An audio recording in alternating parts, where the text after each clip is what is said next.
Io mi chiamo Stefania Marchesi e ai Mondiali Antirazzisti faccio la responsabile dell'amministrazione.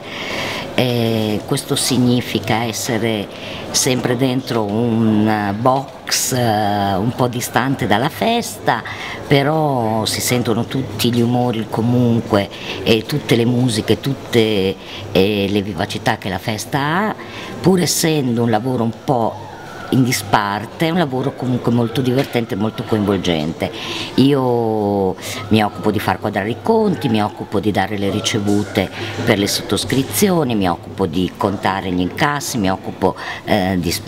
registrare un po' le spese, di tirare un po' le somme del bilancio. Ovviamente la soddisfazione è sicuramente quella che il risultato economico ci sia, ma soprattutto io credo la soddisfazione anche per noi che stiamo qua è quella che ci sia la partecipazione della gente, e per 18 anni, io 16 che seguo questa manifestazione, questa soddisfazione l'ho sempre trovata.